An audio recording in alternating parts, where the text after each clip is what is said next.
Adventures in a Banyan Tree. Though the house and grounds of our home in India were grandfather's domain, the magnificent old banyan tree was mine, chiefly because grandfather at the age of 65 could no longer climb it.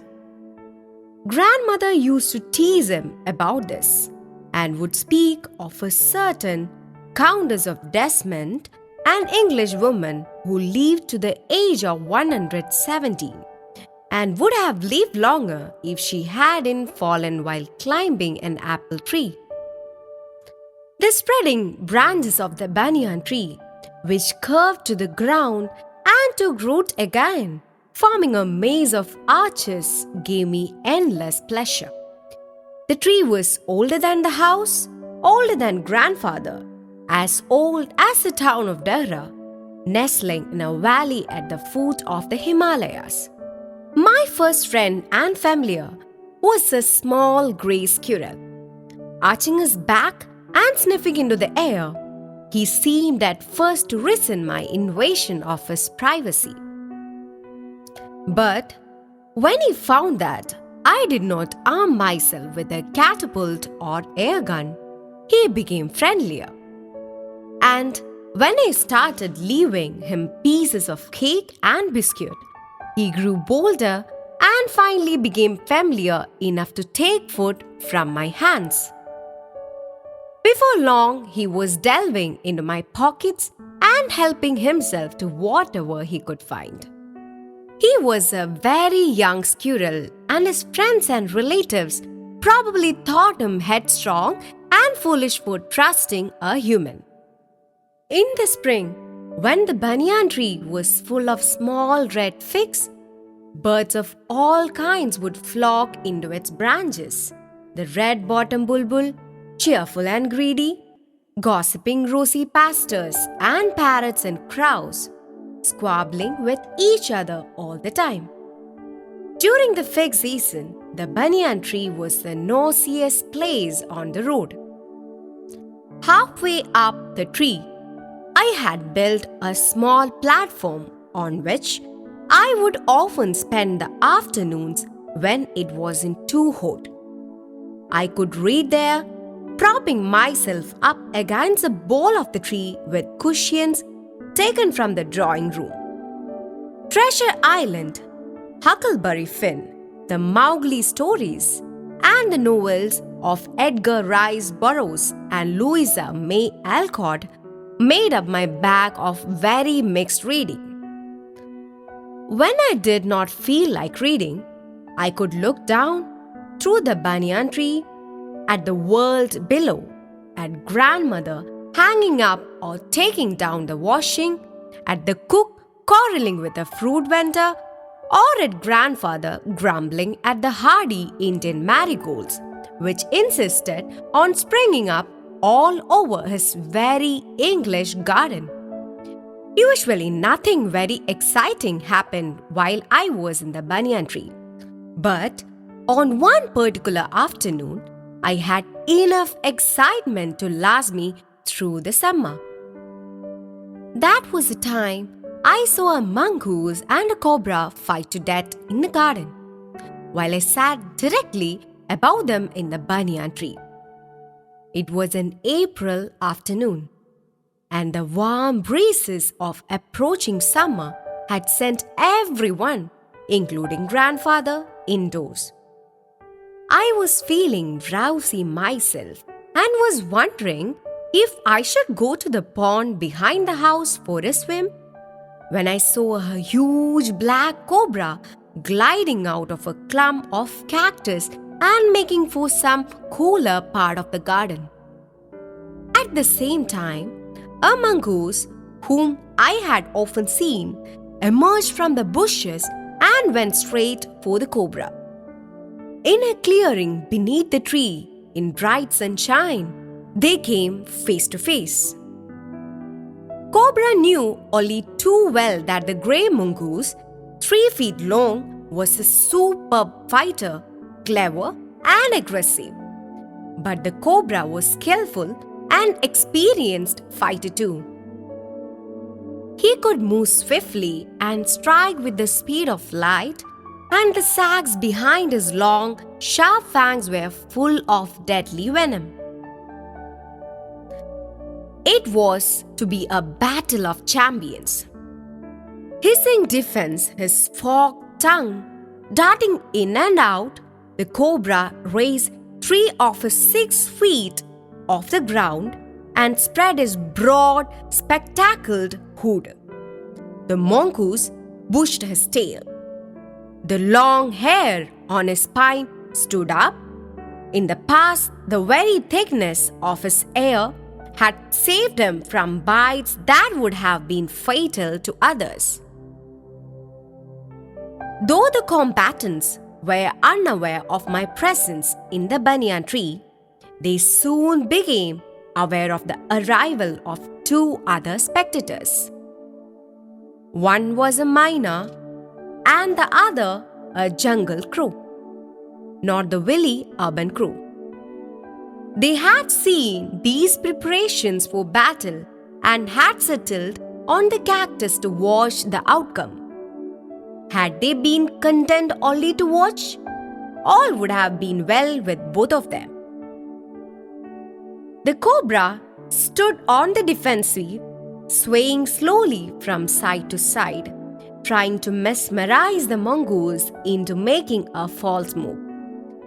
But the mongoose knew the power of his opponent's glassy, unwinking eyes and refused to meet him.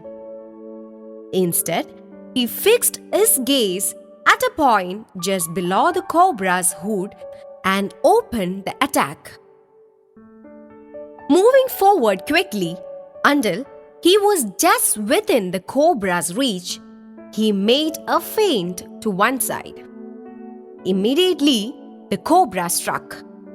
His great hood came down so swiftly that I thought nothing could save the mongoose. But the little fellow jumped neatly to one side and darted in as swiftly as the cobra, biting the snake on the back and darting away again out of reach. The moment the cobra struck, the crow and the myna hurled themselves at him, only to collide heavily in mid-air.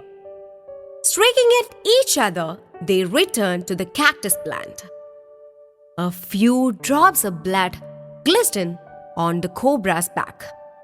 The cobra struck again and missed. Again the mongoose sprang aside, jumped in and bit. Again the birds dived at the snake, bumped into each other instead, and returned shrieking to the safety of the cactus. The third round followed the same course as the first, but with one dramatic difference.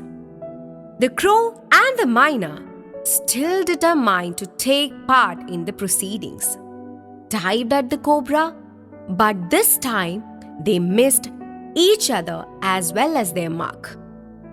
The myna flew on and reached its perch, but the crow tried to pull up in midair and turned back.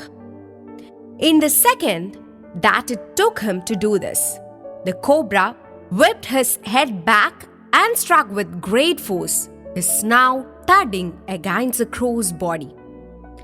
I saw the bird flung nearly 20 feet across the garden, where, after fluttering about for a while, it lay still. The myna remained on the cactus plant, very wisely refrained from interfering again.